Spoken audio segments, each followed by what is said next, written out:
네, 이번 시간은 암 면역 치료제 캔서 이뮤노테라피에 대해서 알아볼 텐데요. 이 캔서 이뮤노테라피라고 하는 건 말 그대로 면역을 증강시켜서 암세포에 대항해 보겠다라고 하는 컨셉이고요.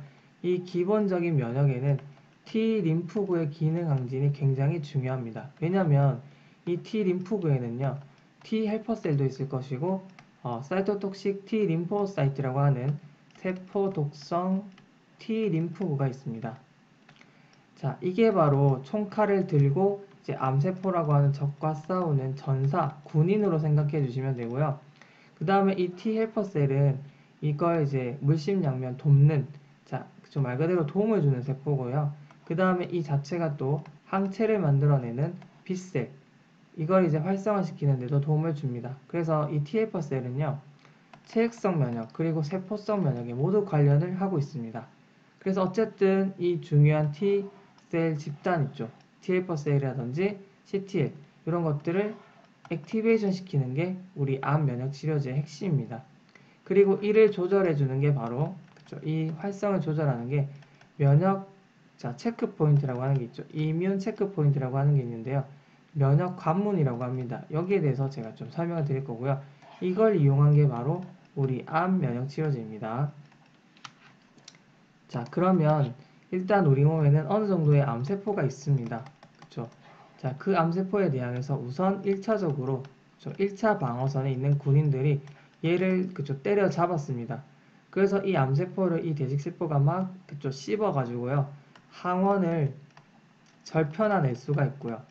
이거를 잠들어 있는 우리 군인한테 알려줘야 됩니다. 자, 그래서 대표적으로 이 대식세포가 이제 APC 중에 하나죠. 안티젠 프리젠팅 셀이라고 하는 항원 제시세포라고 하는 게 있죠.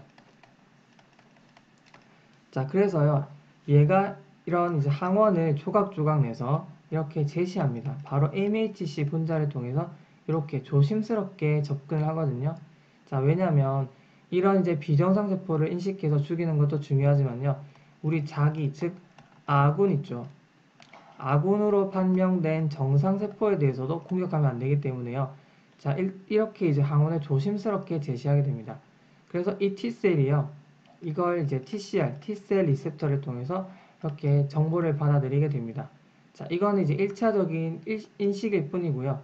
이 자체로서 T셀을 충분히 활성화시킬 수는 없습니다. 자, 이 상태만 유지가 된다면 우리가 무반응 상태로 유지가 되고요. 이걸 바로 우리가 에너지라고 하죠. 자, 이렇게 되면 싸울 수가 없어요, 아직은.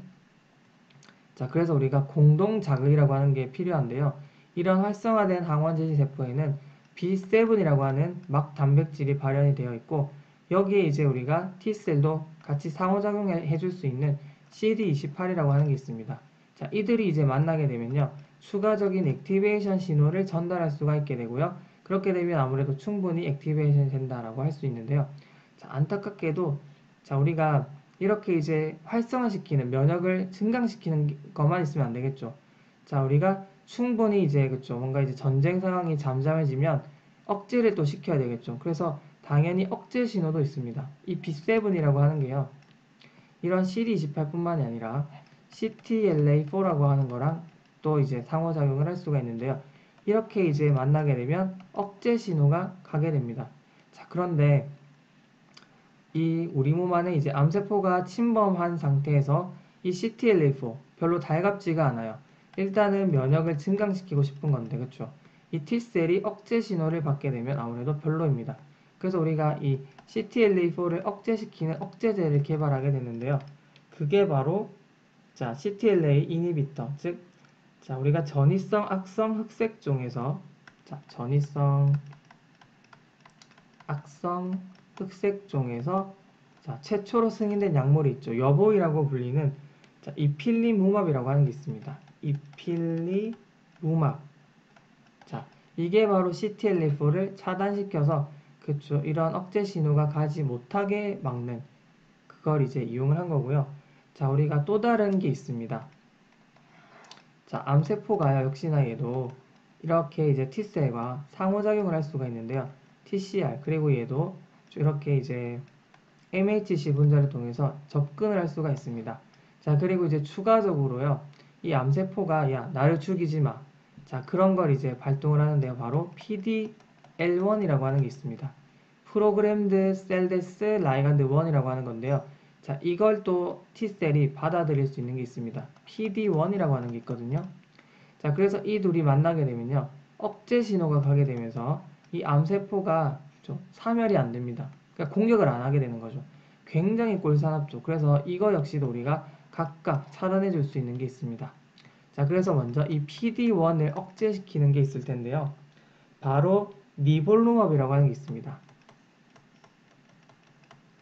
옵디보라고도 알려져 있죠. 옵디보. 바로 니볼루맙이라고 하는 거 들어보신 분도 있을 거고요. 그 다음에 더 유명한 키트루다 들어보셨을 거예요. 키트루다. 이게 바로 펜브롤리주맙이라고 하는 게 있습니다. 말이 어렵죠. 자, 이런 것들이 바로 PD1 억제제로서 사용을 할 수가 있는 거고요.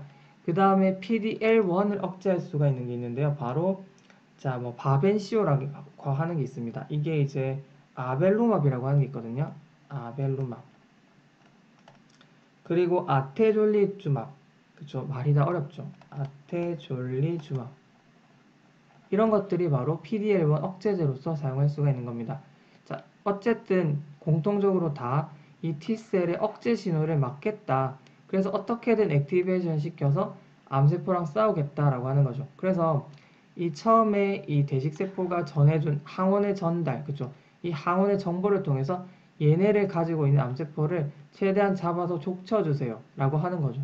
그래서 이 군인을 최대한 깨워서, 그죠? 열심히 싸우도록 하게 하는 게 바로 암면역치료제의 기전입니다.